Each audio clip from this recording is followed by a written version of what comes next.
ভারত আমাদের বন্ধুরাষ্ট্র, আমাদের অনেক কিছু দিয়েছে। এ কথাই এতদিন শুনতে শুনতে আমরা এসেছি, কিন্তু আমরা ভারতকে যা দিয়েছি তা ভারত কোনো দিন ভুলবে না। আর আজকে আমাদের চুবিয়ে মারছে ভারত, এবং চুবিয়ে মারবেই বা না কেন? আমরা তো আজ পর্যন্ত ভারতের বিরুদ্ধে দাঁড়াতে পারি না এবং ভারতের সাথে কোনো ঢিলও করতে পারি না। তারা আমাদের যা বলে আমরা তাই শুনি, কারণ আমাদের শোনার একটাই কারণ ছিল, আমাদের যদি একটু আশ্রয় দেয়। আজকে তো তাই হয়েছে, যে একটু আশ্রয় পেয়েছে এবং সে মোদিকে বলে দিচ্ছে যে আপনি বাদটা ছেড়ে দিন, বাংলাদেশে চুবিয়ে মারুন এবং বাংলাদেশের মানুষকে ডুবিয়ে দিন। এই ছিল তার বাংলাদেশের জন্য ভালোবাসা। উতলেই উতলেই পড়ছিল তার ভালোবাসা। তো আজকে প্রমাণ হয়েছে না যে ভারত আমাদের কতটা আপন, কতটা বন্ধুরাষ্ট্র। ওরা সারা জীবন আমাদের ক্ষতি করতে চেয়েছে এবং চাবে, এটাই স্বাভাবিক। অমুসলিম কখনো মুসলিমের সাপোর্ট দিবে না। আর ওরা আমাদের হুজুর দেখলেই বলে জঙ্গি জঙ্গি, ওদের একটা অভ্যাস হয়ে গেছে। আর সেই জঙ্গি ওরা বলতে বলতে ওদের যে মা ছিল না আমাদের শেখ হাসিনা, জঙ্গি জঙ্গি বইলে তসবি পাঠ করতো, আর সেই জঙ্গি জঙ্গি বইলে হুজুরদের সব জেলখানা নিয়ে আটকাই রাখতো। এই হয়েছে ভারত আমাদের। সরি, আমি ভুলে গেছি যে শুধু জেলখানা না, তারা আয়নাঘর নামক একটা ঘর তৈরি করছিল, যার ভিতরে শত শত মানুষ আটকিয়ে রেখেছে এবং কিভাবে রাখছে তা আপনারা সবাই দেখেছেন।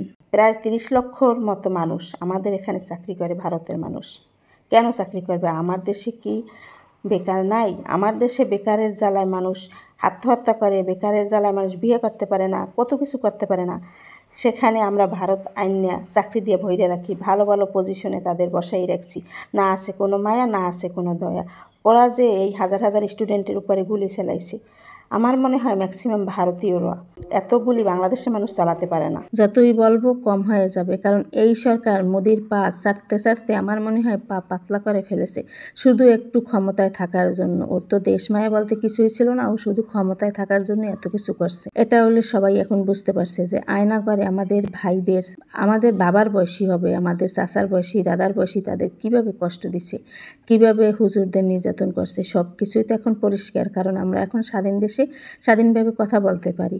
আগে যদি আমরা একটা ভয়েস দিতে যাইতাম, তাহলে আমাদের চিন্তা ভাবনা করে ভয়েস দিতে হইতো যে আবার কিনা পুলিশে ধইরা নেয় আমাদের। এই একটা অবস্থা, দম বন্ধকার পরিবেশে আমরা বাস করেছি, না পারছি কথা বলতে, না পারছি স্বাধীনভাবে কিছু করতে। তো এর কথা বললে সারাদিনও শেষ হবে না। আমি আমার কেকের কথায় আসি।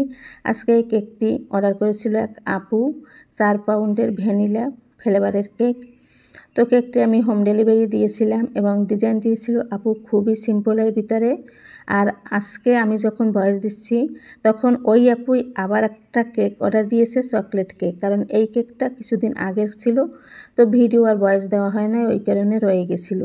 তো এই কেকটা রিভিউ খুব ভালো আসছিল, আমি রিভিউ আপনাদের সাথে শেয়ার করে দেব আলহামদুলিল্লাহ। এবং আপনারা যদি আমার কেক টেস্ট করতে চান, পাথরঘাটা, বামনা, ডৌতলা, মঠবাড়িয়া এই এরিয়ায় আমি দিয়ে থাকি। মঠবাড়িয়া আমি মাঝে মাঝে দিয়ে থাকি এবং বামনাতে, ডৌতলা, কাকসিরা, পাথরঘাটা, সৎকর, বটতলা, মানিকখেলি, পাথরঘাটা থানা এবং বামনা থানা, মঠবাড়িয়া, মোটামুটি সব জায়গায় আমি ডেলিভারি দিয়ে থাকি।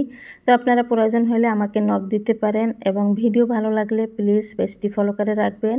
আর যে আপুরা ভাইরা ইউটিউব চ্যানেল দিয়ে দেখেন, প্লিজ চ্যানেলটি সাবস্ক্রাইব করে রাখবেন যাতে নিত্য নতুন ভিডিও আপনাদের সামনে যায়। আর এই যে আমার সেই কেকের রিভিউ আপনারা তো দেখিয়ে নিলেন। আজকের জন্য আল্লাহ হাফেজ, দেখা হবে খুব শীঘ্রই।